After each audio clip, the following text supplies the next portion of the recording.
size of the roof, and this is what we need to replace the roof. But when you start on these edges of the balconies, you know, or especially where you have them covered with tile, you don't know what you're going to uncover. You know, it's very difficult to do that. What I can do in that is, why don't you allow me to do that? If you would entertain one contractor doing both packages, let me put it together and give a better unit price for the whole job together. That's what we're looking for. We're looking for to deal. People. No. We want one qualified person that has a good team. You need to know about your team also. You need to know the experiences about your team, and you know we would prefer going with one company, of course. So maybe I could start with that is tighten up the two numbers together and start with that, and then let me think through this thing with the balcony. I'll tell you this, I think it was in '99, they have the condo association here in Florida.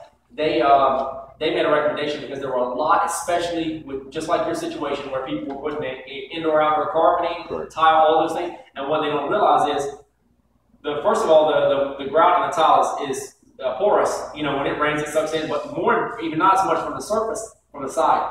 And it draws the water in, the capillary action draws that water in, and it stays wet under there all the time, and it accelerates the deterioration. We're trying to get to the point of having no tile. Yeah, you really don't want anything. And you know, it's hard when you have clients that have it out there, but there are, you know, surfaces that you can apply that are waterproof, skid-proof, and still decorative.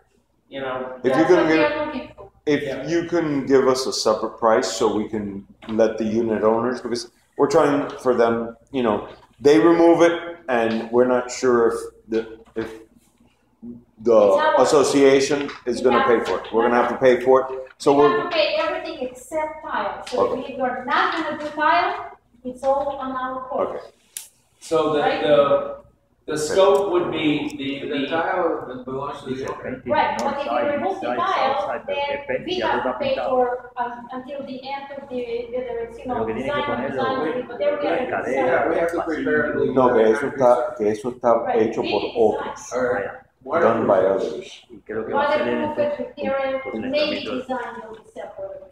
So what the scope would be is, as far as this is all the balconies around the perimeter of all sides of the building. And approximately how many of them do you think have tile or some type of outdoor finish? They're 40% of it. How many? 40%. 40%. Yeah. We're talking waiting on the engineer's list. Aquí lo dice. Proposal for painting the west side. So 40% of the balconies have tile.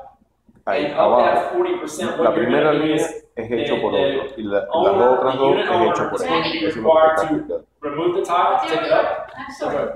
Whatever you're talking there, this thing is not going to record him. It is. No, it's not. Don't worry. Why can't you maybe send next to one so that he can translate? He was asking a simple question. Go ahead, sir. Okay. He wants to be straight on everything that you're... The thing is, he doesn't understand English. Okay, so I'm trying to... So you can translate one. I appreciate it. There's 40% of the balconies that have tile. So I just want to make sure I understand this process. The individual unit owners are going to remove the tiles? Correct. Is that... It's not 40% of have tile. It's 40% that the engineer said are wrong. So how many approximately have tile? All of them? All of them. Okay. No, not all of the... Everybody has tiles. In my case, I removed dile que el ingeniero took the tile off. Yeah. No, he removed his tile after they checked because it was hollow underneath, and then he was scared, so he removed the tile and he rechecked, and it's not damaged. So maybe the sounding in what they're hearing is the lack of grout under the tile. Correct. That's put a little bit the guy. That's exactly. Little bit the bottom grout. Grout. Yeah. Thin set. Yeah. When I open it, the big hole inside. Mm-hmm. So it's pockets in the set of the mortar, in the tiles, which compromises the balcony anyway, because water just seeps right in. That's not the way to do it, but that's what we're trying to avoid. He's just letting you know that his balcony, when they checked it first, it was hollow. They said there was problems. He removed all the tile that came, rechecked, and it was in good condition. So there's a possibility that this 40% might be 10 or 20%. Correct. That's what we're trying to get at. Either way, there's still the work of taking all the tile off all the balconies on the whole building. We do that. Maybe that would be, what's that? We do that. You do that. Yeah, we're gonna have each individual owner do it. Yeah, I was gonna say maybe if you're gonna have, rather than have 100 people in here with 100 different contractors tearing tile off, unless I don't know the homeowners do it themselves, maybe that's something that we could set up A budget. a unit or a unit price for per unit, and make it effective for the owners to do that work. I mean, what does it take? A couple hours? A couple of hours and a couple of. ¿Cuántas horas There are 56 about 3 hours. 56. and Is that like 3 hours?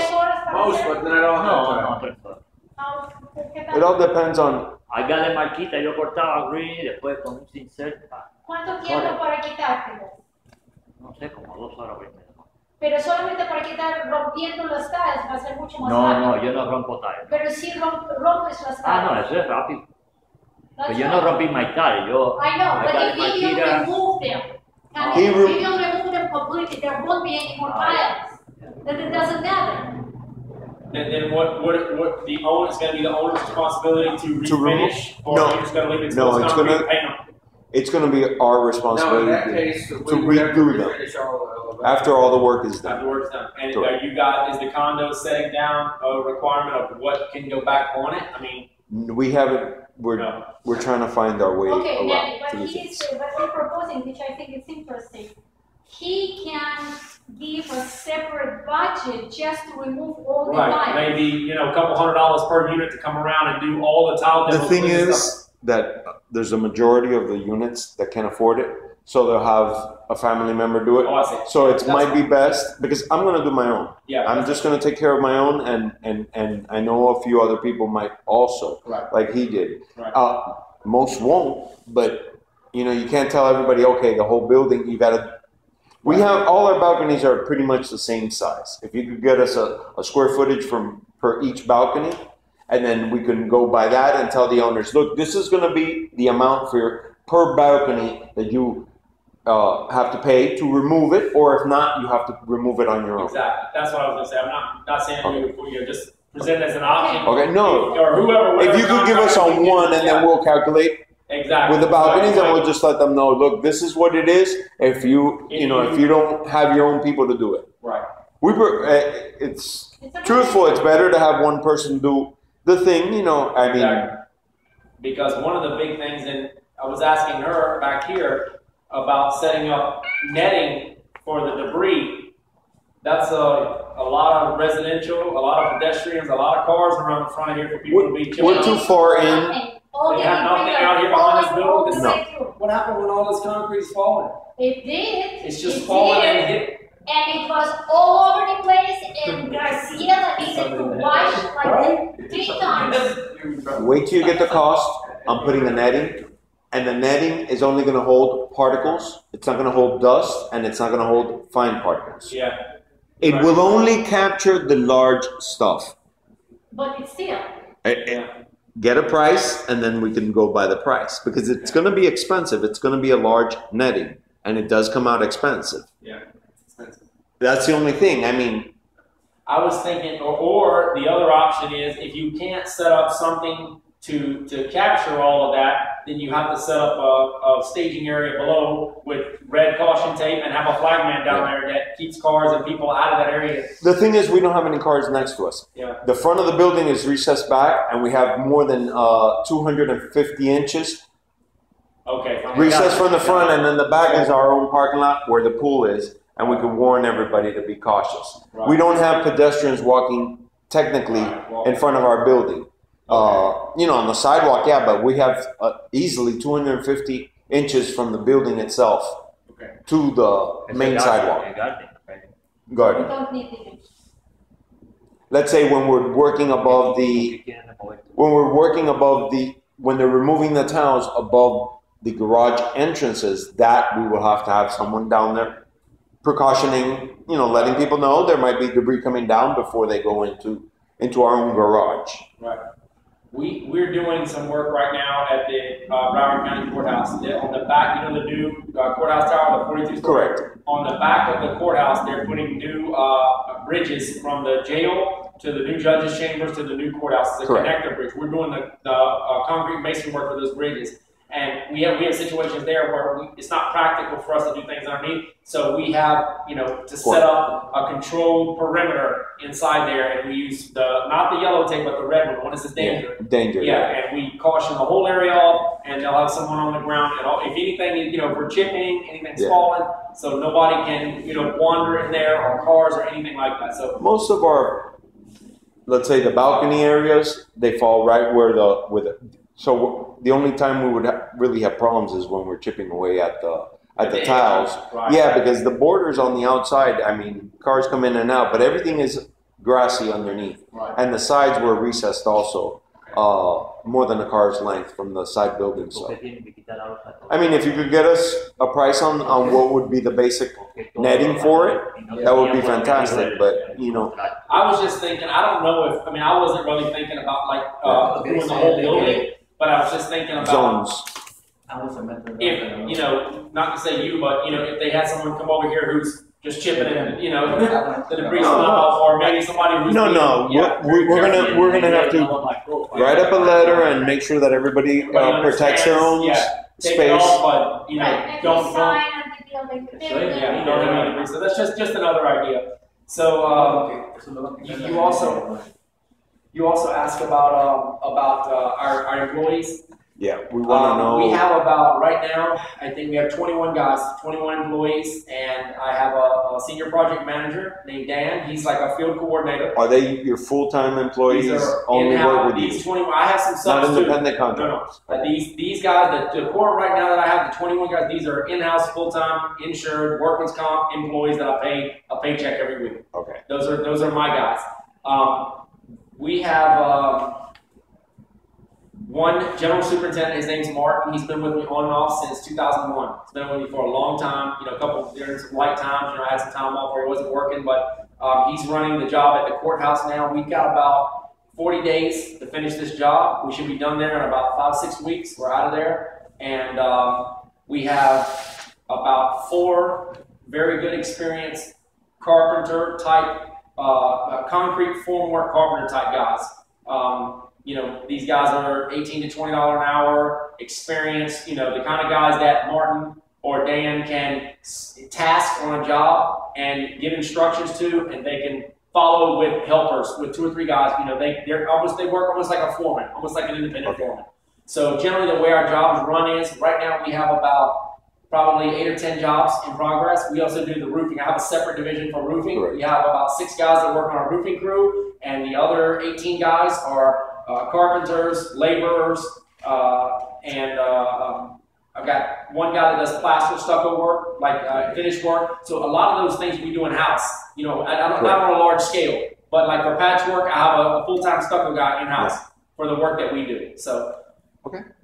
Another question: permits. Would you be taking them out, and is it in the quote? Generally, the way I do permitting, with permitting is, I will do the processing because I have no idea when we go in there what it's going to cost. I do it at actual cost. So what I do that's the same way we did on the roof. I do the permit applications. I'll do actually the roof we did a little different, but I do the permit applications, the processing. You already have an engineer's report. Now they're going to require a engineer of record, and it should probably be the same. I'm sure you probably have in your agreement with him to serve as the inspector for the work. Does he do that?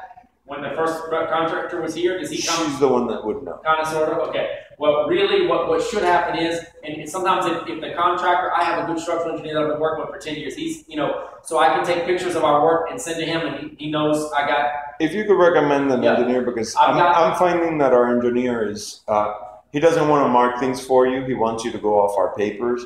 And as far as I'm concerned, that's too much leeway for error. And, you know, if he's not going to be on call when we need him, then it's going to tie you up, which makes our pockets hurt. And you know, if you could just send us a number and somebody that's trustworthy. We're gonna probably tell us how much he's gonna charge. yeah, he can give us a quote and see what it would cost. Okay. Being on call and stuff. Because truthfully, you know, if our engineer doesn't want to mark off, I know you got to mark off. You got to tell him, hey, right here, because if translation between you and your employee goes slightly off, half-inch off, and you don't get the other half-inch that's damaged, we can have problems in the future. And I think we should dot our I's and cross our T's, like they say. Get everything right. Yeah, I'd rather be safe than sorry and go through this once without any more headaches. And Get done. yeah, because if you're an engineer and you don't want to mark off, you know, there's something wrong. And just He doesn't want the liability. Yeah, it's liability. That's what it all is. Man, if he's gonna recommend us an engineer, that's the engineer that works for him. Yeah, well, this is the way I would do with the permitting and engineering. This is what I generally do. I will do the processing, all the paperwork, the notice of commencement, the inspections, the coordination, stand for the inspection with this inspector. But in this case, the inspector is going to be just a form. It's a formality because the engineer of record is the guy who is going to sign for the city. The engineer of record, the way he'll probably work on a job like this is it'll be a lump sum fee for him to come on as engineer of record, and it'll be a whatever it is per inspection when he come here, a couple $100 every time he has to come out and write letters. And you know, I visually inspected this area, this wing, this is done. You can go ahead and cover it up and paint it, and then those letters will go to the city inspector, and that's how you get out. You get your permit closed. So generally, what I'll do is I'll do all that processing and coordination work in house, and at no cost as part of the job. And then whatever the permit fee is to the city, you just pay that fee, and it's the exact cost. I don't do anything with that. The same thing with the engineering. If you decide to hire this engineer, I don't take his price and mark it up. You just pay his bills directly to him, and I coordinate that service for him to do his job. For him to do his job, exactly. And you can do yours correct. By the way, last time he did the roof, I went personally into the city and I did the permit, and the cost was really minimal. Yeah. Really No, small. He didn't charge anything. He just said, okay, because it's this, he actually accommodated, like, okay, the roof is going to be this much, I'm going to put you less so that you have to pay less the city for the permit. So he really does accommodate. Did we get a quote from him for the two smaller roof and the No, roof? I never did. Oh, Okay. I forgot about When- that. You know what? Before you leave, if you can measure off these two roofs, The two our red two roofs. wings, and also by the pool, there's a small roof A tiny there little one, on a cost on maybe like 2 by 1. what we're going to be doing there, re-roofing or just throwing paint? No, that has to be remove whatever old stuff and put new one, because Okay. the old one was like, I don't know how many years it's been. Okay. Yeah, whatever you were. The one thing with that Duralast roof that you have on this building, it's only one roof on there. If it has never been recovered before, if it's only one system on there, you can install the Duralast right over top of it. We were thinking actually maybe get away from Duralast. Yeah.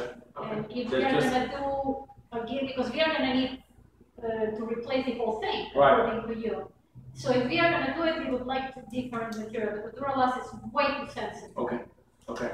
So on those roofs down there, It would be the same the material. modified. Okay. Something that'll last us. But it's not going to be that delicate that somebody, something drop and it's already a hole. Yeah. It's just, I think the big problem. I'll show you some pictures.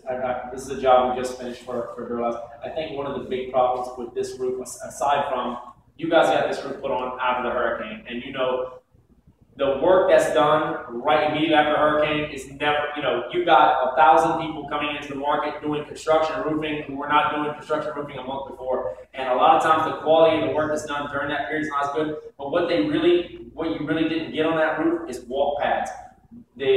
For the traffic lanes that go, I was going to show you. To the ACs. To the AC units. I was going to show you, I was at Broward Mall, we just put this roof on. yeah, we looked at it, If you but can it's also expensive. So we send didn't us do it. some I'll send you a bunch of photos. Yeah. photos and also people we can call Sure, references. References, Yeah. sorry. This is, you see these big pads? They're very thick. You see them around, this is where the AC units are, and you can see right there. They're this thick. They're huge rubber mats, and they have these yellow lines. If you can, no, I see it perfectly. you can see around the air conditioners, and that's what we And those should have been put, see the walkway path? That's from the door, when they step out on the door, there's a path. It goes over and it goes down in lines right to the AC units. And that traffic lane, because the guys, you got, especially here, because the condo is not controlling the AC units. Each one of the individual owners has their own. You got 100 AC guys up there in an average year, and those guys don't care. They come up there and throw their buckets, their tools. They don't. Yeah, I've exactly. seen it, and but even the other you decide, I'm a big fan of Duralast because that's the roof system we installed. But whatever you want to put down, I'll bid whatever you want to look at. Whatever it should be something that lasts, because those roofs aren't even walked on. Nobody's. As he said, the very first time, and I agree, it was so badly installed. No, I'm talking about these roofs, since they're not, since nobody walks on them. Whatever you think will last the longest and durable. I mean, the Duralast, I don't think, in my opinion, I think they need to be redone and done right the first time and get her done. And I'll tell you one other thing, just another idea. There's a coating product. I've been in this business, I tell you, almost 20 years now, and I'm not a big fan of a lot of the roofing systems that we see. They come and go. This spray foam, and we're going to do this, and we're going to coat, and the Home Depot, white stuff. It all fails at a single time. There's a company that came out probably 3 years ago. We went to one of their training seminars. They're very big down here right now. It's called GACO, GACO, and I'll send you some information on it. And they have a product that's called Seal Coat S2000, and it is unbelievable. Unbelievable. It's pure silicone, like what you have those where they coat that roof. But when it's done, it's almost like a Duralast membrane over the roof. And for those roofs, that would probably be a very cost-effective and a very good waterproofing and even a visual when you look off the building. Is it going to be white? What's that white? It's pure white. It's a lot less expensive than re-roofing or recovering, and works. So that would probably be a real good solution. You can send us some specs on it. Yeah, I'll send you some information. What about Aztec? Have you heard of them? Aztec. Aztec? AZ, yeah, I know that, yeah. I like I said, it's paint. We said, yeah, it's paint. All of those products, the ones that you see on it, the Geico's expensive. It's $300 for a 1 5-gallon pail. But you can buy, the elastomerics, all this stuff, the red. And that just goes right on top of the existing? It has to be cleaned, very good. All the algae, you wash it, because if you have any microbial growth on there, it doesn't bond and it fails. It has to be cleaned very good. It has to be applied in 2 coats, like 10 to 12 mils thick, and when you're done, you'll have like 25 mils of silicone. Pure, it's like silicone caulk is what it's like. So it works. I've used it before. Okay, I'll send you some information on Geico. I will send you some photos. Please don't forget. With UVV rays, against UVV rays also, right? What's that? It has against UVV rays. Yeah, everything. And in this case right here for this small room, this is how we're certified under the FPL reflective roof program, and down here in Miami now they won't let you install on new buildings or re-roofs. They won't let you install black or dark gray roofs anymore. They have a new, especially in Miami. It's not as bad up when you go into Broward or Palm Beach, but they have a program down here. It's called Heat Island, and they have like satellite, like you were talking about, satellites that look down and see the heat. And they want to convert all of the roofs down here to white UV reflective roofs instead of absorbing roofs. And in that program, we can offer clients if you have an air conditioning roof that's old and gray and dark, FPL will pay 45 cents per square foot for you to change that roof to a white reflective roof. But when they first launched this program, we've been in it for 4 or 5 years now. When they first launched this program, all these contractors were going out and using these Home Depot products and everything else. And then FPL was paying the rebates, and then the roofs were failing after 24 months. And all these residents and business owners started suing FPL. So now they went back and they only have a very short list of roofing manufacturers that they will approve for the FPL program. Geico, Silco is one of them. Correct. Duralast is one of them. And the reason is that it has to have a minimum 10-year manufacturer's warranty. And none of those that's how you know the good ones. Yeah. If they'll stand behind it for 10 years, then you got something. Okay. So. No, we gotta make sure cover all our bases. Yeah, I'm going to send you specs on Geico. What I'll do is I'll send you an estimate for those, and I'll send you the specs with it. And it's also, we have a small roof right by the pool. Yeah, it's a small. Got it. The two tower roofs and the one small by the pool. Correct. What about installing solar panels on a roof to light up the building at night? Do you have any experience with that? Oh, that would be interesting. Yeah, there's another idea. The job that I just showed you the photos, one we did at Broward Mall, that was, they just redid all of the networking in the whole Broward Mall. That's Westfield Broward Mall on 595 in University. Correct. Big mall there. That building that we built is the hub for all over $1 million worth of server equipment from AT&T, Verizon, Sprint, all the big network carriers for the mall. And the company that we built that building for is out of North Carolina, and they are a solar and wind farm specialist. It's called Warren Brothers Construction. So if you're interested in looking into, and that's a big endeavor, but they have incredible federal rebate programs where they give you a lot of money back, to offset the cost of doing those. But the way you have to look at those things is just like with a roof. You have to look at what the initial cost is, what the life cycle cost is, and how long is it going to take you to recoup your money and start saving. 5-7 years maybe. I don't know. That's something you have to look at. You know what I'm saying? But we don't want to do like solar panels for just for the lighting for the building. If that, you wouldn't need to put that on the roof. I thought you were talking. See, the way they're doing solar panels now is they backfeed. You can set up solar panels on your, and I'm looking at doing this on my house. You can set up solar panels on your house, and it produces electricity, stores it, and then what electricity you're not using, it's connected to FPL, it backfeeds through the meter and spins your meter backwards. So on a building like this, with the sun that you have here, you could over time, again, there's some initial cost, but over time you might reduce your electric bill in the building by 50%. I don't know, But it costs a lot. Yeah, but it costs a lot of money up front. Yeah, exactly. So the way you would do it, I think, to answer your question, the easy way small is, steps. Yeah, we got to go through there you small go. steps. little bites. Yeah. To answer your question, the way you would do that is they have a small solar. You ever see the ones on the side of the highway or turnpike, the one on the post? Yeah. They have a small solar panel with the light For fixture. bus stops. Can we do those? How much it would be those? Small steps. They're expensive. There's All that's expensive. All that's all. But you know what? It's coming way down fast from where it was, but yeah, it's still expensive. But again, if you factor the cost of not switching, no wiring, not having to run a power supply to it, all those things over time, and you want lighting, let's do this. Let's evaluate. At least for that lighting for that one, I think it might worth it because the engineering report, the whole thing, it's going to be expensive. It's not going to be cheap. No, we Do don't. you have requirements in the engineer's report to Not approve your yet. site lighting? Not yet. But that's what you're worried about? The parking lot in the rear doesn't. Let me So do at some least 2 research. panels for that one. The solar lighting would be for the rear parking lot and the garage and the building, or just the perimeter of the building, just the light. What shall Well, we do? the lights in the Garage. Are they- stairwells are on all day and all night. They Of should course, be. of course. What we should invest in is LED, We're now using and that'll fluorescent reduce bulbs. our cost at more of a economical. Because you have the fluorescent ones, but they're not healthy for us, and they're not that great either. They're not very bright. They produce a lot of heat. But And they produce heat, and they're not healthy for us either. I mean, So what can we do? LEDs. You do LEDs, But those are expensive.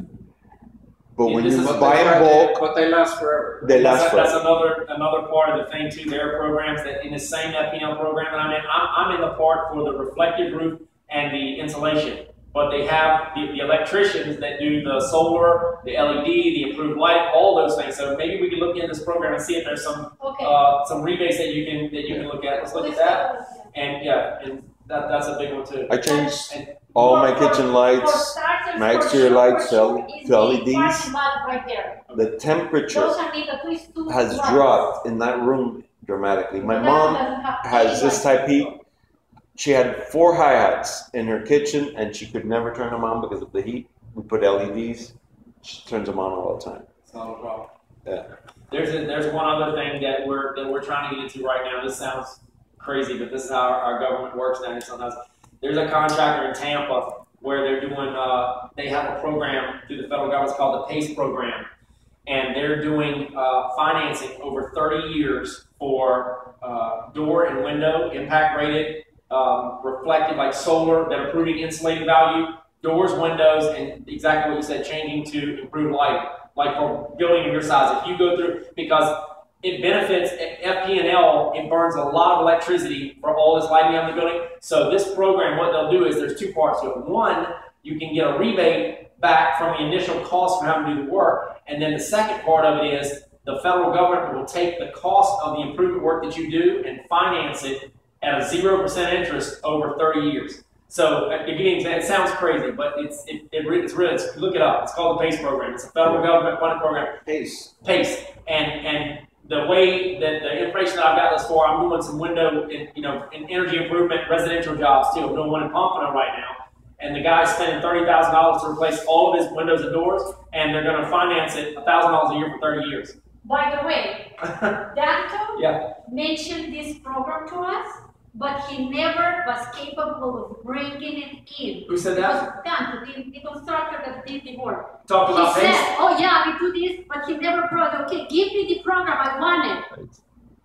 If he can bring it in, let's take a look at it. We'll check it out. I'm going to give you a lot of emails. Okay, Facebook. Separate. It's With the names. So everything doesn't get okay, so subcategorized. solar lighting for the garage and the parking lot, that was one option. We wanted to see some job photos, some references, some information on I'll do the roof separate, some information on the PACE program, if we can look at that, and we'll also look at what Our urgency is the roof,